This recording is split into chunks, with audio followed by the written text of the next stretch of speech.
All right, so here we are for lesson 3. In this lesson, we're going to learn how to use the various filters in Photopea or in Photoshop. So there used to be, there's this artist pretty famously known. His name is Andy Warhol. And one of his most famous works is this image here of tomato soup cans. And as you can see, he has kind of this image, traditional looking image of Campbell's tomato soup. And he's got a bunch of these other images that have kind of been highly edited and changed. So we're going to kind of create a pretty similar image of our own. You can kind of use whatever you want. So again, this is kind of the idea that we're stealing here from Andy Warhol, one of his famous works. And when we get done, here's an example kind of a student using the different filters in Photoshop. So we'll see here what we can do in Photopea. It might not be as elaborate as what we can do in Photoshop, but I do believe we have some options. So again, our goal is to learn to use the various filters in Photoshop. Oh, I need to edit that. And then combine those various images into one document. So first thing we're going to do is we're going to go ahead and go to unsplash.com again. So that again, that's unsplash.com. And we're going to look for an image to use. Again, you can use any image you want. That could be interesting. I think, oh man, I'm tempted to use this this cow head right here. Could be fun.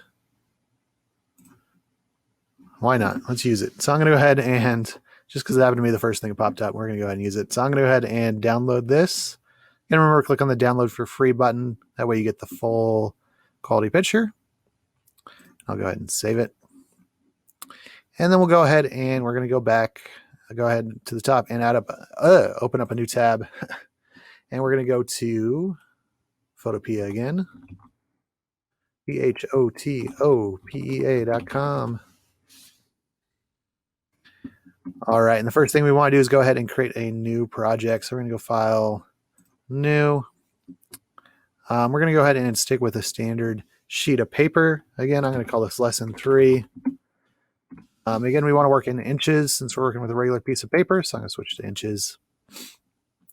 And remember, a regular piece of paper is 8.5 by 11 inches. And we want to work with something pretty high quality. So we're going to switch our DPI up to 300. Now it's up to you whether you want to work in portrait mode, which is this is right, hot dog mode, or hamburger mode, landscape or portrait. I'm not really sure which one's the hamburger, which one's the hot dog. Anyhow, I'm going to work in landscape mode here so that the page is wider than it is taller. So then it makes it 11 by 8.5. And we'll go ahead and hit create here.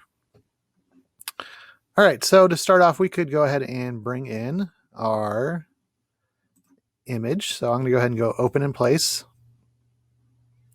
and find my original image here. And we'll go ahead and open it.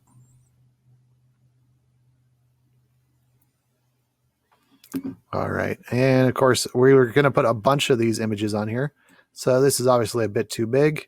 So I'm going to shrink it down using the Move tool. So I already messed it up. But again, the Move tool here at the top, right, top tool. Looks like a cursor with little arrows on it. Make sure you click Show Transformation Controls so you can see those little boxes. And as you saw as I was resizing it, I was messing up the aspect ratio because of the fact that it's not locked in. So I want to hold down the Shift key when I do this. That way, when I resize it, it doesn't change the width or anything like that. So it keeps the same aspect ratio. All right. So there's our original. Shoot to do probably at least 6 of these guys. So I'll put them up here in the top corner. And then again, so I know which one's which, we're going to go ahead and label them. So I'm going to go ahead and give this one a label. So I'm going to select the text tool. And then go ahead and click here on my document. It'll load up some super tiny text. And we'll call it ORIN original Ooh, I don't know if I spelled that right. Again, it's super tiny, so I'm going to go down here. I'm going to highlight my text. I'm going to go up to the size, and we're going to blow it up. And because I can't spell, I'm not sure if I spelled that right. Yeah, I'm forgetting an I. That's what's going on. All right. I knew something was missing. O-R... No, I got all sorts of stuff messed up. O-R-I-G-I-N-A-L?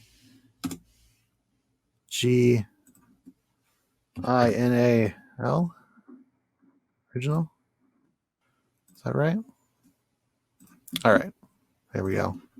Sorry, Mr. Reef can't spell. All right. Shrink it down here. And I'm going to change its color to white because I think that'll stand out pretty good. And then I'll go ahead and move it up here so it's on top of the photo here. And to make it stand out even more, I'm going to go over here and add a layer style to the text and just give it a drop shadow. That'll just help it stand out, especially in the white part.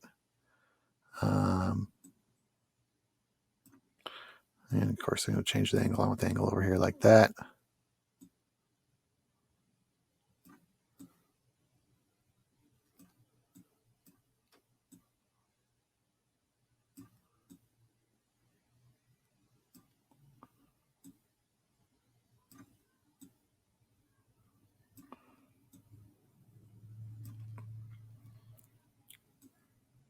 All right. And go ahead and hit OK. And there we go. There's our original photo. All right, so now we want to go ahead and start. We're going to take this photo and we're going to manipulate it, add some filters to it.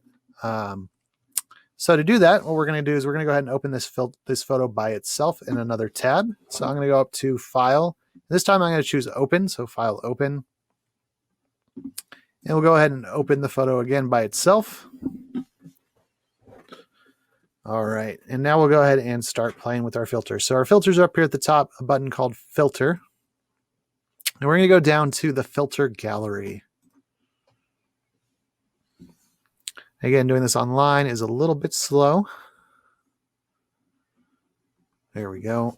Of course, it zooms way in.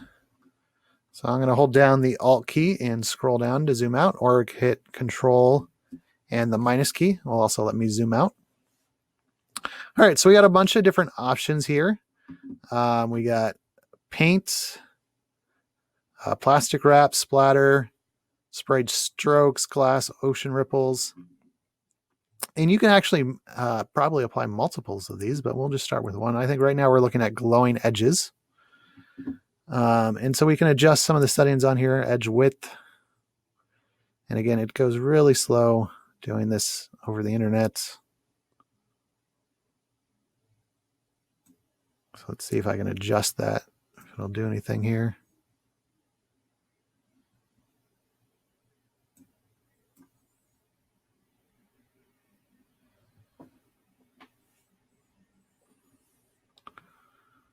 I can hear the computer working. It's trying to do something. There we go.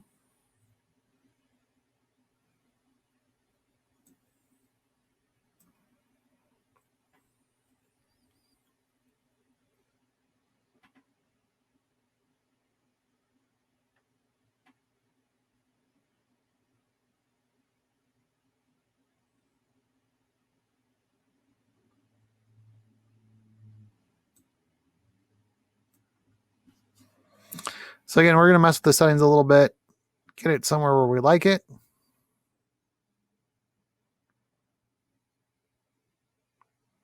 Unfortunately, it just really kind of lags doing it over the internet.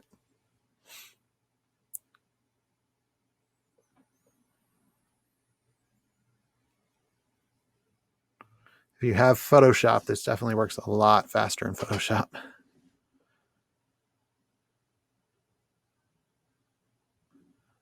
All right, for the sake of time, I'm just going to call that okay. And let's see what happens if we can get it to close here.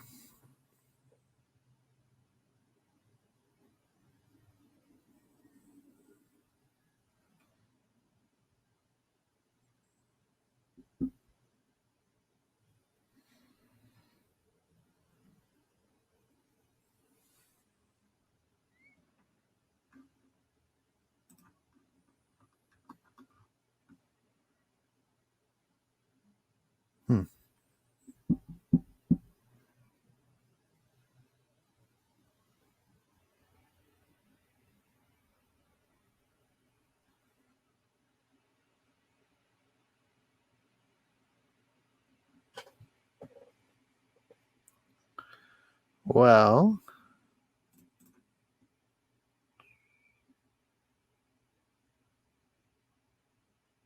not sure if I crashed it. Did I crash it?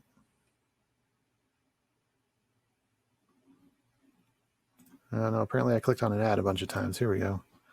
All right, there it goes.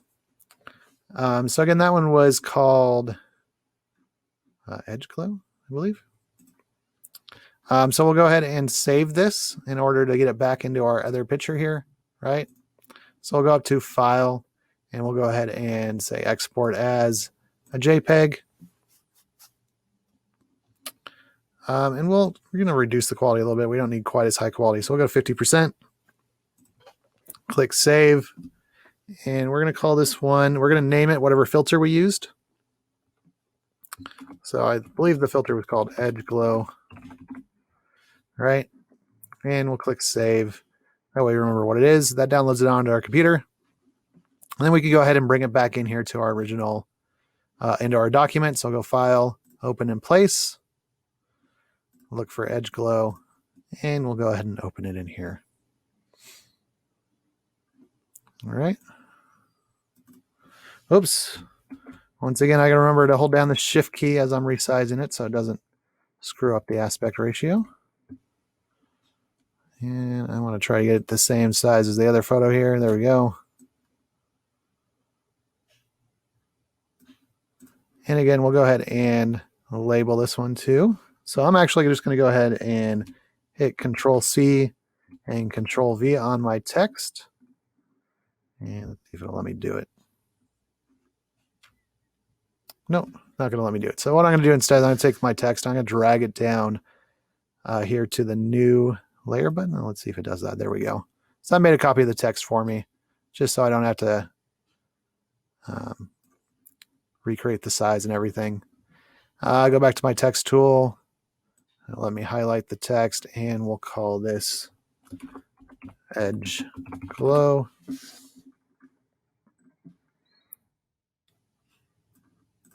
All right. So again, to make a copy of something, again, you can just click on what you want here in the Layers tab and drag it down to the New Layer button down here, which looks like a piece of paper, and that'll make a copy of it. So when I do that, now I got a new copy of Edge Glow.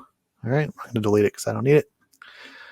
All right. So now we can go back and experiment with some other filters. So I can go ahead and close this one. And then I'll go ahead and just, once again, open the original, File Open, look for my original photo, open it up, and I'll just repeat the same steps, right? I'll go up to my filter, and we'll do a filter gallery again.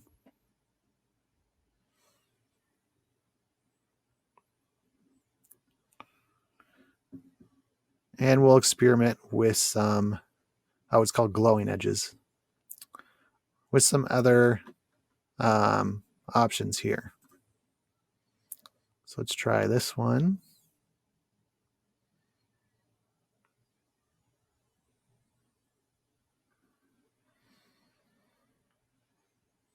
Again, unfortunately, it's really slow.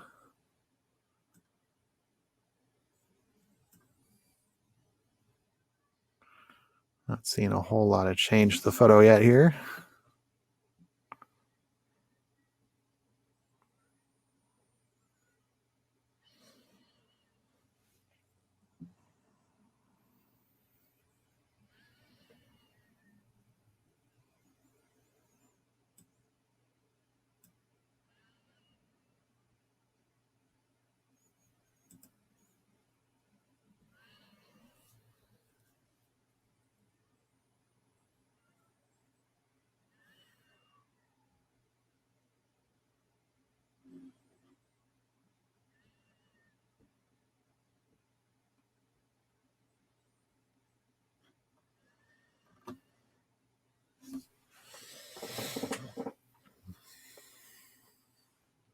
So unfortunately, I think part of our problem is just the fact that I'm using such a high quality photo.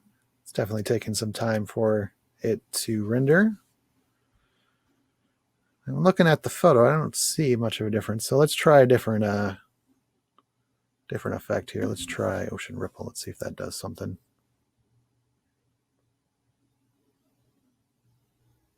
Oh, there we go. Now I'm starting to see something. And again, I can adjust the settings a little bit. So here I'm trying to adjust the size. Let's see what that does to it.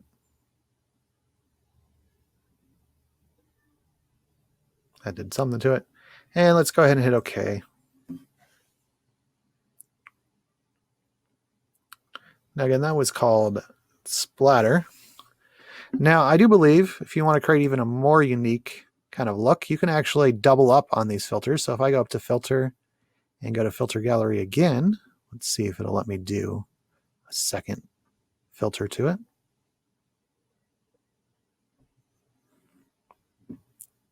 Does look like it will. So I could go over and then choose another filter, and they'll kind of stack on top of each other to create even more of a unique look. All right, sorry about that. Like I was saying, they will kind of stack on top of each other and create kind of a more unique look. So here I'm using the graphite pen, and that's being mixed with the splatter that we used earlier. So we'll see kind of what we can do to it.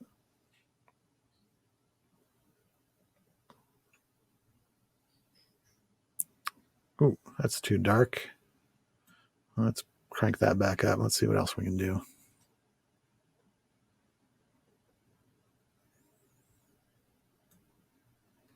Maybe reduce the stroke length.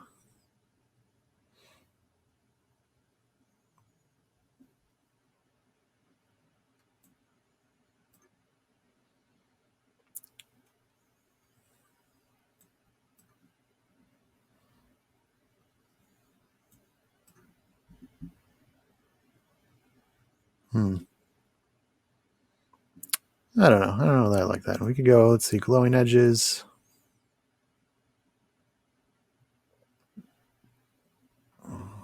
So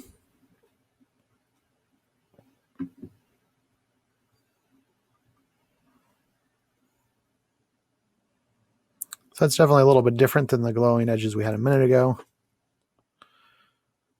Let's try some other stuff. Let's see what this one looks like. Not doing a whole lot. Let's see.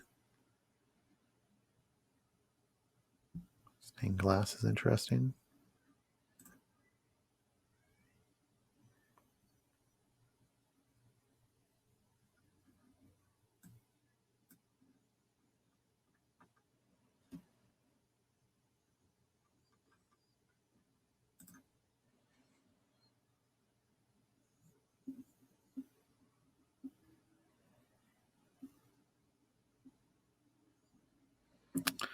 So I may just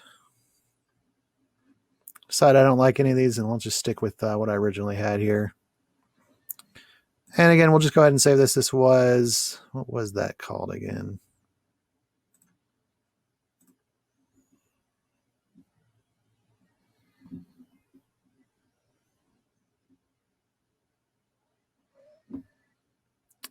I believe that was Splatter that we used. Okay. So again, we'll go ahead and export it as a JPEG. And again, we'll save it 50% quality, and we'll call it Splatter.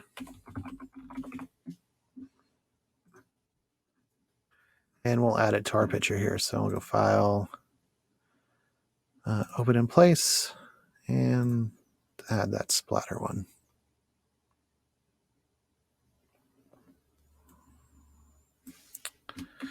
And again, used to Photoshop, so I'm always forgetting I gotta hold down the Shift key.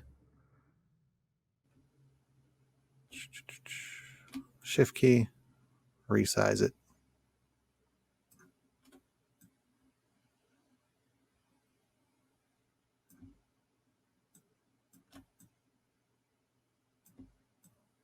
The size just right there. There we go. All right, make a copy of our text here again. And we'll call it Splatter. And we'll just keep doing this and create a cool image. We could also Let's see here. Whoops. Let's move these things around here, try to get them kind of evenly spaced.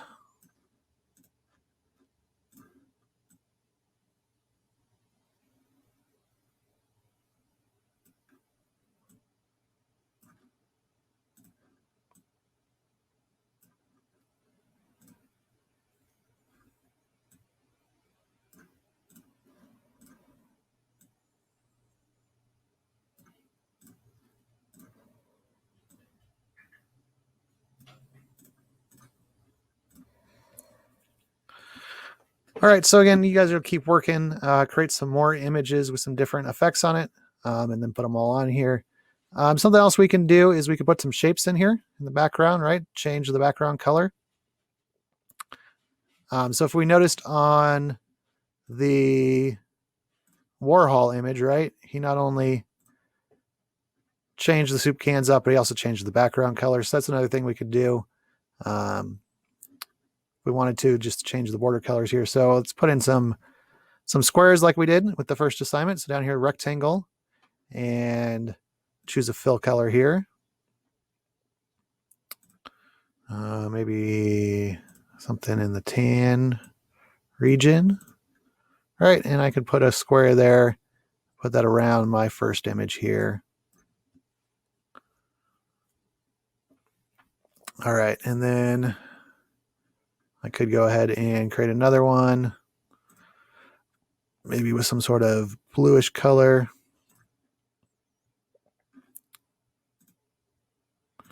Oops, I guess I got to draw the box first and then I'll change the color of it.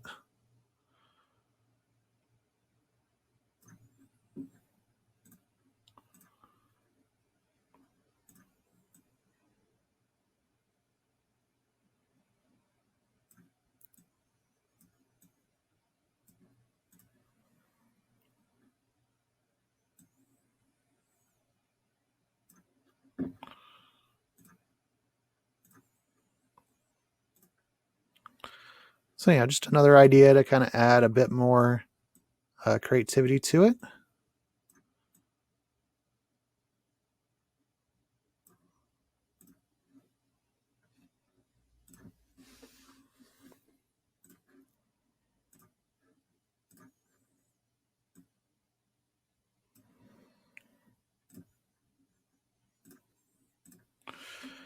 All right, and we'll just keep working like that, and we'll go ahead and again open up this photo.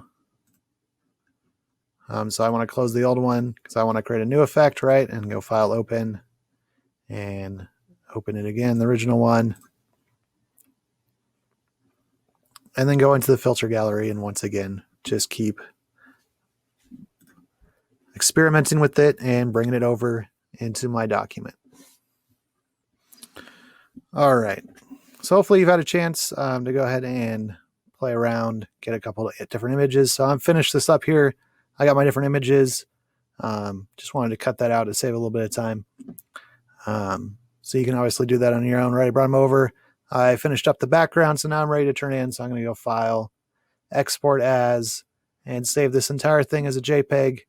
This time I want to save it high quality, so we're going to go about 80%. Click Save, and this is Lesson 3, and then my last name. And that is what I will go ahead and turn into Schoology.